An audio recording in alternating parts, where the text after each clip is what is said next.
अस्सलाम वालेकुम viewers, medical herbal physician herbalist Mohammad Fayaz आप लोगों की खिदमत में हाजिर है।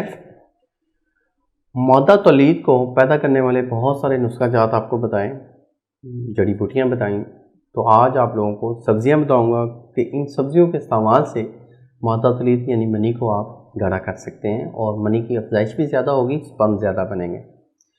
तो मनी की अफजाइश और स्पर्म को बढ़ाने वाली जो सब्जियां हैं उनमें से नंबर 1 है अल्टरनेटिव मेडिसिन। हर्बल मेडिसिन पे आप बिलीव रखते हैं तो ये चैनल ज़रूर सब्सक्राइब करें ताकि हमारी तमाम मालूमात आप तक पहुंचती रहें, और बेल आइकन को लाजमी प्रेस करें ताकि मेरी तमाम वीडियोस आपके दहलीज तक आएँ। थैंक यू, जज़ाकल्लाह।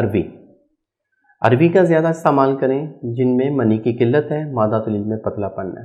सेकंड, भिंडी का इस्तेमाल करें, भिंडी भी मादा तौलीद को गाढ़ा करती है।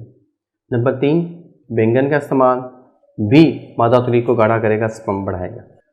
देसी कद्दू, घिया कद्दू, ये इनका इस्तेमाल भी मनी को गाढ़ा करेगा।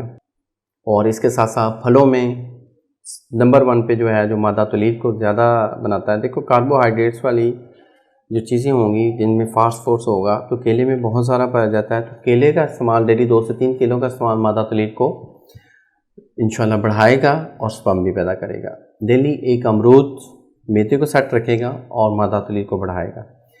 और बाकी जड़ी बूटियाँ, नुस्खा जात, ये वो मैं आगे पहले लेक्चर्स में काफ़ी बयान कर चुका हूँ, तो वो वीडियोस अगर आप देखना चाहते हो तो मेरे चैनल को ज़रूर विज़िट करें।